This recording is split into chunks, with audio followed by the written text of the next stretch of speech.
हमें मुसलमानों को मैं खासकर कहना चाहता हूं कि जो अरविंद केजरीवाल है, जिसने सबसे पहले कोरोना में मुसलमानों का नाम लिया कि कोरोना मुसलमानों ने फैलाया, इसे किसी मुसलमान को वोट नहीं देना चाहिए। किसी भी मुसलमान को अरविंद केजरीवाल को वोट नहीं देना चाहिए। ये मुसलमानों का, जमात वालों का सबसे बड़ा दुश्मन है। इससे बेहतर हमें मोदी जी को वोट दे और बीजेपी को वोट देके उन्हें कामयाब बनाएं, जो हमारे देश के लिए, हमारे देश की हित के लिए मेहनत कर रहे हैं। आप इस जन सैलाबों को देख करके खुद ही अंदाजा लगाइए कि क्या जन सैलाब बता रहा है कि केजरीवाल की बहुत बुरी तरह हार होने वाली है। आइए भाईजान, समझे नहीं? तो हमें सबको मिलके सिर्फ मोदी जी को मजबूत करना है। अगर देश के हित में चाइना पहली दफा हिंदुस्तान बॉर्डर से बाहर पीछे हटी है, जो आज तक का इतिहास मोदी जी ने रचा है। एमसीडी में अभी उपचुनाव हो रहे हैं, जिस तरह आप देख सकते हैं पीछे बड़ा रोड शो चल रहा है बीजेपी के बड़े नेताओं का। उसी प्रकार अब अरविंद केजरीवाल यहाँ को छोड़ के सूरत में रोड शो करें, इसका क्या मतलब है? भाई उससे दिल्ली संभल नहीं रही, पूरब संभालने गए हैं। वहाँ भैया रहते हैं हमारे, इनकी खटिया खड़ी कर देंगे अरविंद की।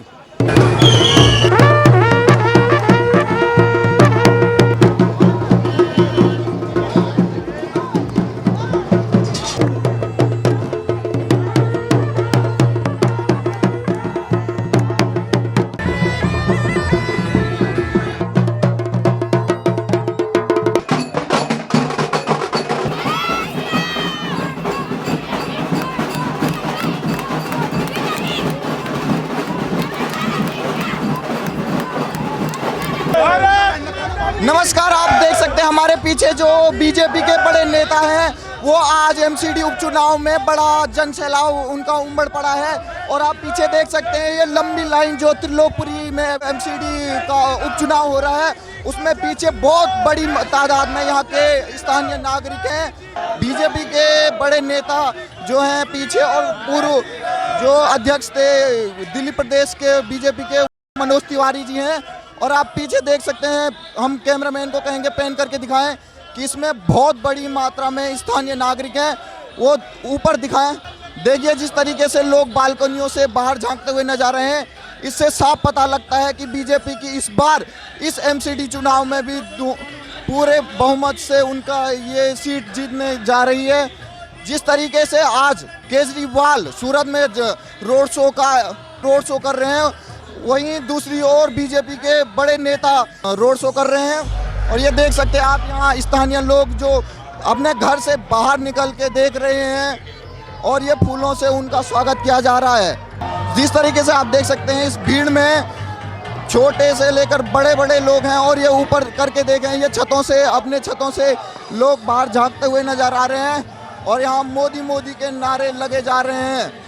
आप देख सकते हैं बीजेपी के कद्दावर नेता हैं भूपेंद्र यादव जी, और यहाँ पे पूर्व जो यहाँ के अध्यक्ष थे बीजेपी के मनोज तिवारी जी यहाँ पे बड़ा रोड शो कर रहे हैं। और जिस तरीके से उनको यहाँ जनता का प्यार मिल रहा है, वो देखते ही बनता हुआ। और यहाँ पे फूलों की पूरी फुहार की जा रही है। बहुत अच्छा हो रहा है। और हमें मुसलमानों को मैं खासकर कहना चाहता हूं कि जो अरविंद केजरीवाल है, जिसने सबसे पहले कोरोना में मुसलमानों का नाम लिया कि कोरोना मुसलमानों ने फैलाया, इसे किसी मुसलमान को वोट नहीं देना चाहिए। किसी भी मुसलमान को अरविंद केजरीवाल को वोट नहीं देना चाहिए। ये मुसलमानों का, जमात वालों का सबसे बड़ा दुश्मन है। इससे बेहतर हमें मोदी जी को वोट दे और बीजेपी को वोट देके उन्हें कामयाब बनाएं, जो हमारे देश के लिए, हमारे देश की हित के लिए मेहनत कर रहे हैं। थोड़ा सा परेशानी आ रही है, मगर वो देश की हित में परेशानी आ रही है, उससे हम लोगों को घबराना नहीं है। मुट्ठी बंद करके मोदी जी के साथ रहना है और हमें उनका साथ देना है। कुछ लोग सिलेंडर पे पैसे बढ़ गए, इसमें बातें मिला रहे हैं। भाई हमने जो राफेल हवाई जहाज खरीदे हैं, उसमें भी तो पैसा गया है। 1.5 साल से हम कोरोना से लड़ रहे हैं। मोदी साहब गरीबों को 6-6 हज़ार रुपये उनके अकाउंट में डाले, किसानों के 6-6 हज़ार रुपये किसानों के अकाउंट में डाले। आइए भाईजान, समझे नहीं? तो हमें सबको मिलके सिर्फ मोदी जी को मजबूत करना है। अगर देश के हित में चाइना पहली दफ़ा हिंदुस्तान बॉर्डर से बाहर पीछे हटी है, जो आज तक का इतिहास मोदी जी ने रचा है, तो हमें थोड़ी सी परेशानी झेलनी है। सबको मिलके देश को एकता के साथ हमें लड़ाई लड़नी है। जो एमसीडी में अभी उपचुनाव हो रहे हैं, जिस तरह आप देख सकते हैं पीछे बड़ा रोड शो चल रहा है बीजेपी के बड़े नेताओं का, उसी प्रकार अब अरविंद केजरीवाल यहाँ को छोड़ के सूरत में रोड शो करें, इसका क्या मतलब है? भाई उससे दिल्ली संभल नहीं रही, पूरब संभालने गए हैं, वहाँ भैया रहते हैं हमारे, इनकी खटिया खड़ी कर देंगे अरविंद की, समझे नहीं? ये दिल्ली नहीं है। एक दफ़ा बेवकूफ़ बना लिया, हमारे लोगों की थोड़ी सी गलती रही कि हम 1331 में जो हमारे मतलब प्राइम मिनिस्टर साहब ने दिल्ली में इतना बड़ा काम करा था, उसमें हम लोग नहीं कर पाए। 1731 में इलेक्शन लड़ते हमें दिल्ली में हराने वाला नहीं था, वो दिल्ली की पब्लिक को हरामखोर बनाना चाहता है। तो आप अपनी कम्युनिटी के लिए क्या कहेंगे जो आप इसमें? मैं अपील करता हूं कि बीजेपी को खुल्लम खुल्ला साथ दें, बीजेपी को अपना वोट दें और बीजेपी को कामयाब बनाएं। जिस राकेश टिकैत को समर्थन देने के लिए अरविंद केजरीवाल जी गाजीपुर बॉर्डर पे गए थे, हाँ। अब वो राकेश टिकैत देश के विरुद्ध बहुत सारी बातें बोल रहे हैं, उस पर क्या भाई कहना? उनके सब किसानों के हित के लिए, समझे ने, मोदी साहब काम कर रहे हैं। 18,000 करोड़ रुपया मोदी साहब ने किसानों के अकाउंट में डलवाया। इतना बड़ा काम आज तक नहीं हुआ। हर किसान के हाथ में 6-6 हज़ार रुपये उनके अकाउंट में पहुंचे। खुल्लम खुल्ला ये गुमराह कर रहे हैं लोगों को। जो ये जन सैलाब उमड़ा है बीजेपी के सपोर्ट में, इस पर क्या कहेंगे आप?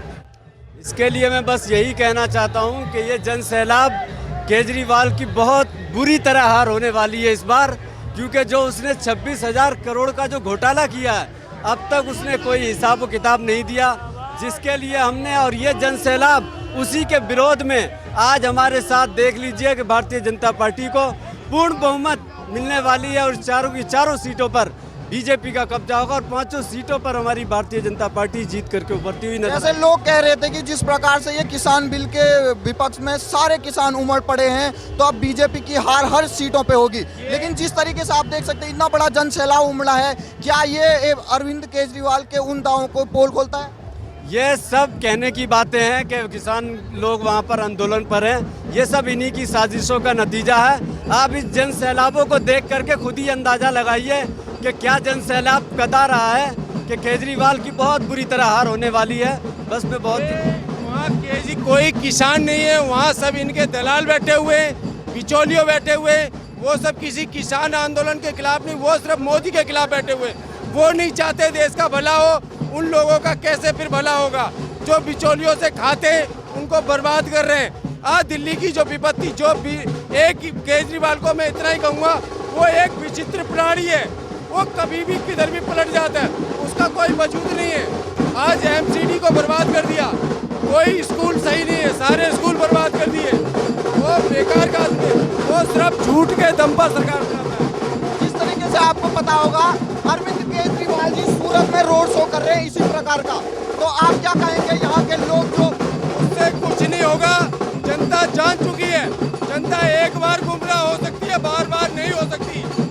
धन्यवाद। बहुत लोगों को गुमराह कर लिया, बहुत गुमराह कर लिया केजरीवाल ने। अब उसका एक भी कांटा नहीं चलने वाला है, एक भी दाव नहीं चलने वाला है। त्रिलोकपुरी की जनता पूरी भरपूर बहुमत से इनको जीत विजय बनाएगी। लोग कहते हैं कि लोगों का परसेप्शन ये है कि जो मुस्लिम समुदाय के लोग हैं वो केजरीवाल से खुले समर्थन करते हैं, लेकिन आप जैसे लोग जो युवा इस तरीके से बीजेपी का समर्थन करते हैं, वो क्या कहते हैं? ये तो जी लोकसभा चुनाव में भी कह रहे थे मुसलमान खिलाफ है बीजेपी के, लेकिन आज मुसलमानों ने इतना टूट करके भारतीय जनता पार्टी को वोट किया है, तभी केंद्र में आज भारतीय जनता पार्टी एक नंबर 1 सरकार बना करके देश को तोड़ने वाली तुष्टीकरण की राजनीति करते हैं। ये देश के गद्दार लोग हैं।